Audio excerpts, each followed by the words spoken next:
Imagine sleeping inside your car, wondering where your next meal will come from. Then one day, building not one, but two internationally recognized brands. John Paul DeJoria's journey was filled with poverty, rejection, and homelessness. But every time life pushed him down, he found another reason to stand back up. John Paul DeJoria was born in Los Angeles in 1944 and grew up in a family with very little money. His parents separated when he was young, leaving his mother to struggle with supporting two boys. From the beginning, John understood that even basic security could never be taken for granted. When his mother could no longer provide for them on her own, John and his brother spent time in foster care. For a young child, being separated from home was frightening. But those early years taught him how quickly life could change and how important it was to remain emotionally strong. John began selling Christmas cards and newspapers to help his family. He learned how difficult it was to approach strangers and hear the word no. But he also discovered something powerful. If he remained polite and kept asking, eventually someone would say yes. Door-to-door selling gave him a lesson that would guide his entire career. Most people might reject you, ignore you, or close the door, but that does not mean your idea has no value. John learned not to let one person's answer determine what he would do next. As a teenager, John began moving in a dangerous direction and spent time around a street gang. One of his teachers warned him that he might never succeed at anything. Instead of accepting that judgment as his destiny, John eventually chose to change the direction of his life. After finishing high school, John joined the United States Navy. Military life gave him structure, discipline, and responsibility. The work was not glamorous, but it taught him to complete difficult tasks properly, even when nobody was watching and no immediate reward was waiting. After leaving the Navy, John did not immediately discover his dream career. He moved through a long list of jobs, working as a janitor, repairing bicycles, driving trucks, and trying different kinds of sales. Every position helped him survive, but none offered the secure future he was searching for. Life became even harder when John's marriage ended. Suddenly, he found himself raising his young son alone while struggling to pay rent.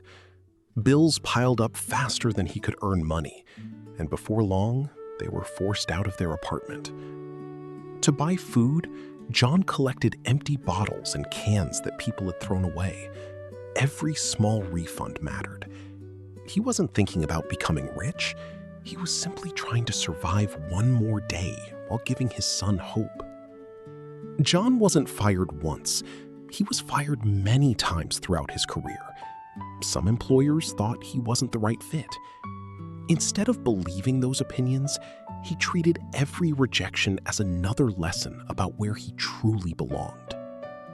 Then John met a talented hairstylist named Paul Mitchell. The two men shared something much more valuable than money. They shared a belief that salons deserved better professional products. That simple conversation would change both of their lives. In 1980, they started John Paul Mitchell Systems with just $700. That wasn't $700,000. It wasn't $70,000. It was only $700, and half of it had been borrowed. They couldn't afford television commercials or magazine campaigns.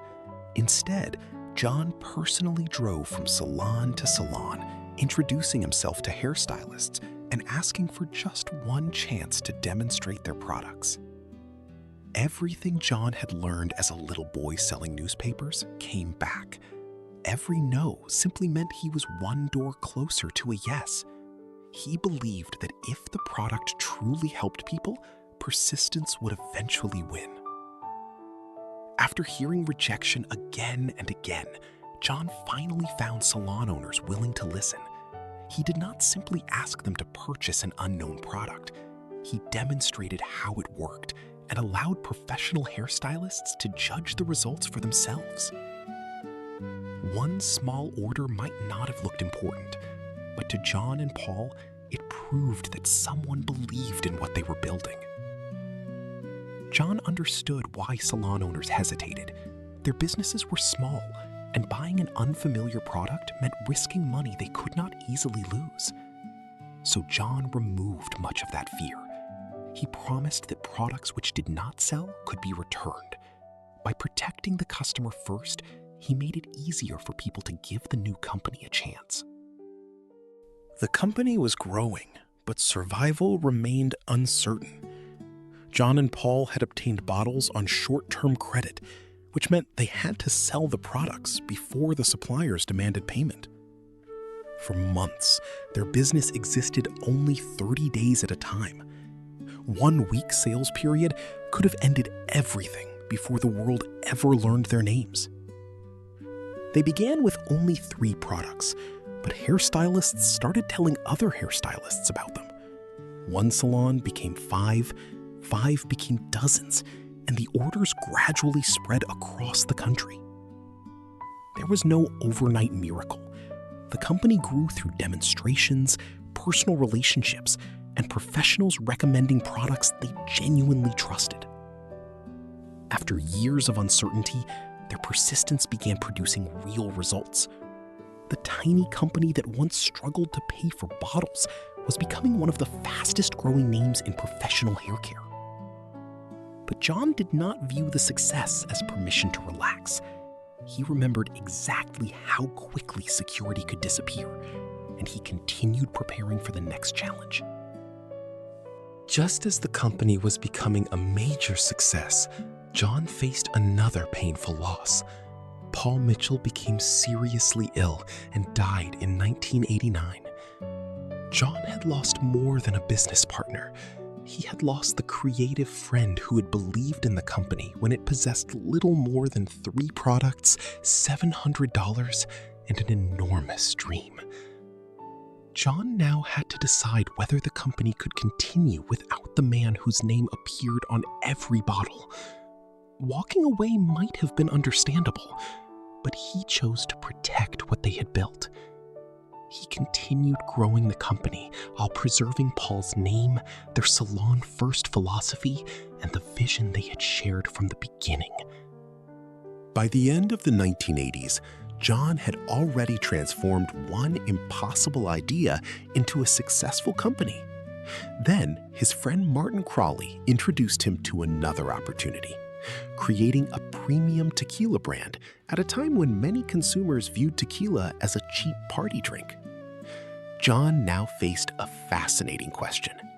Had he simply been fortunate once, or could he use the same principles to build another extraordinary brand? John didn't want to create just another tequila. Together with Martin Crawley and master distiller Francisco Alcaraz, he focused on craftsmanship, quality, and tradition. Their goal was simple: make a tequila so good that people would completely rethink what tequila could be. Against all expectations, John did it again. Patron became one of the world's most recognizable premium tequila brands, proving that his first success had never been luck. It had been the result of principles that worked in every business: quality, patience, and trust.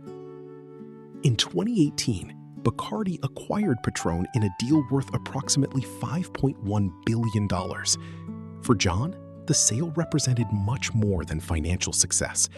It was proof that a homeless father who once slept inside his car had built another company admired around the world. John believed that success carried responsibility. Through his charitable foundation, he supported environmental projects, disaster relief, education, animal welfare, and communities around the world. To him, wealth was never the finish line. It was simply another tool for helping others. John often says that success is not about chasing money. It is about helping enough people, treating others with respect, and refusing to quit when life becomes difficult. Money follows value, but character comes first. John Paul DeJoria's story reminds us that your current situation is never your final destination.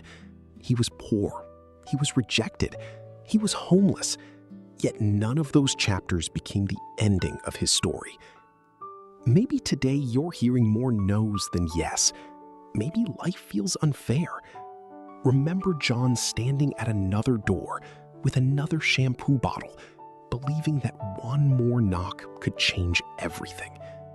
Because sometimes it does. Thank you for watching. We'll see you in the next success story.